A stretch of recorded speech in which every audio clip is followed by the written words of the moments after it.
Hi friends, this is Sunil Bhatnagar. दोस्तों, आज मैं एक ऐसा इम्पॉर्टेंट टॉपिक लेके आया हूँ और मेरा ख्याल से ये इम्पॉर्टेंट भी है क्योंकि ज़्यादातर जब हम एट्रीब्यूट्स की बात करते हैं एक सुपरवाइज़र की या एक कंपनी की क्या क्या रिक्वायरमेंट होनी चाहिए, तो उसमें हम टेक्निकल फोकस रखते हैं या क्वालिटी से बात करते हैं या सस्टेनेबिलिटी की बात करते हैं कि एनवायरनमेंट को कैसे सेव किया जाए। बट फ्रेंड्स, इसके साथ ही साथ हमारी जो सोशल अकाउंटेबिलिटी की अगर हम बात करेंगे तो एक इम्पॉर्टेंट फैक्टर आता है कि फैक्ट्री के अंदर एज ए सुपरवाइज़र जो मुझे मैन मटेरियल मशीन जो दिया गया है वह किसी भी रूप में आदमियों की हेल्थ और सेफ्टी पर गलत असर ना करे। फ्रेंड्स, जैसा आप जानते हैं कि हमारे फैक्ट्री के अंदर मशीनें हैं, मशीन चलती रहती है, हम रॉ मटेरियल ऐसा यूज़ करते हैं जिसके अंदर एनवायरनमेंट में पोल्यूशन होता है और सांस की बीमारियां होती हैं। तो मैं यहाँ पे कुछ चीज़ें बताना चाहूँगा जो साथ में हमें ध्यान रखना चाहिए। फ्रेंड्स, इसके लिए सबसे बड़ा, जब हम हेल्थ एंड सेफ्टी की बात करते हैं तो हम उन वुमन वर्कर्स की भी बात करते हैं जो कि प्रेग्नेंट हैं। तो हमें साथ में ये भी ध्यान रखना पड़ेगा कि जिन लेडीज़ के बच्चे छोटे हैं या प्रेग्नेंट हैं उनको काम करते हुए कोई असुविधा नहीं होनी चाहिए। जो हमारी मशीनें हैं उनके कवर प्रॉपर होने चाहिए। जो हमारे ट्रेंचेस जो हमने बनाई हुई हैं, एयर चेंजेस जो होने चाहिए एनवायरनमेंट में, वो सही होने चाहिए। और साथ ही साथ इसका बेस्ट जो टेक्निक है, अगर आप ये देखें कि ये कंपनी बढ़िया चल रही है या सही चल रही है, सबसे बढ़िया जो बेस्ट टेक्निक है कि आप उस कंपनी के जो डिस्पेंसरी है उसको ऑडिट कीजिए। क्योंकि कल मैंने एज ए ऑडिटर जब बात करी थी तो उसमें हमने ये बताया था कि किस प्रकार से एक ऑडिटर को क्रिटिकल पैरामीटर्स और नॉन क्रिटिकल पैरामीटर्स के बीच में डिफरेंस पता होना चाहिए। तो जब आप डिस्पेंसरी में जाते हैं तो वहाँ पे आप जब बात करते हैं डॉक्टर से तो हर चीज़ जो नोट हो रही है, चाहे वो एक्सीडेंट है चाहे वो बीमारी है, तो आप ये पाएंगे कि उन्हें काफ़ी हद तक रोका जा सकता है।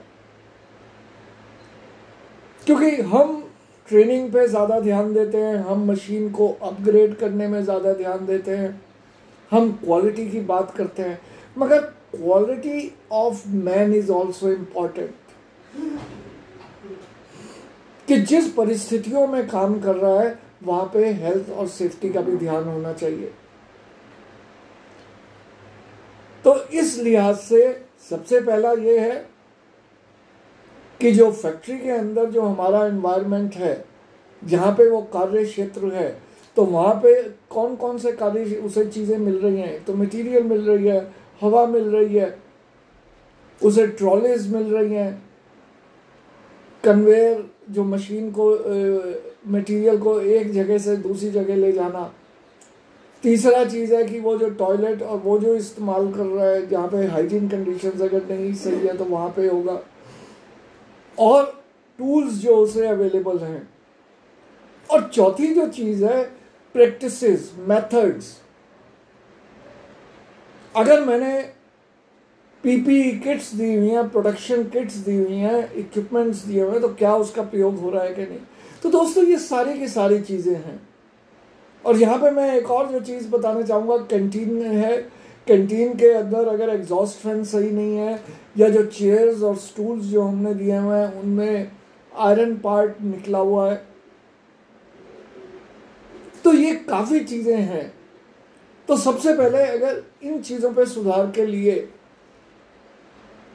हमें अगर इम्प्रूवमेंट चाहिए, क्योंकि इनका इनडायरेक्ट आपको असर पड़ता है, एब्सेंटिज्म बढ़ जाती है, एक्सीडेंट्स जब होते हैं तो हो सकता है कि दो टाइप के एक्सीडेंट्स होते हैं, एक में लाइफ चली जाती है, एक में सिर्फ वो उसका अंग भंग हो जाता है, तीसरा एक और जो होता है कि उसमें वो छुट्टी लेता है।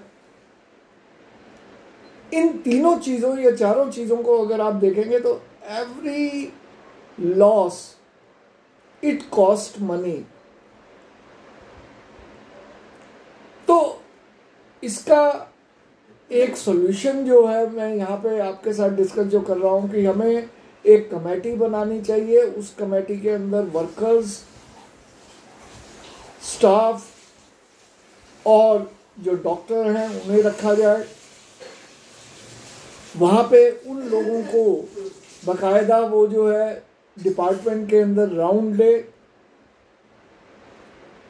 अगर वो जा रही है, मान लो ब्लो रूम में जा रही है या रिंग फ्रेम में डिपार्टमेंट में राउंड ले रही है, तो कहीं जो दरवाजे जो हैं उनके सेफ्टी स्विच काम कर रहे हैं कि नहीं, डोर के अंदर स्टॉप मोशंस काम कर रही हैं कि नहीं, स्पीड में मशीनें चल रही हैं कि नहीं, जो फैंस हैं, एग्जॉस्ट जो हमने फैंस लगाए हुए वो काम कर रहे हैं कि नहीं, फर्श जो है वो टूटे हुए तो नहीं है, क्योंकि फर्श अगर सही नहीं होंगे तो ट्रॉलीज जब जाएंगी तो वो चोट और एक्सीडेंट भी हो सकता है।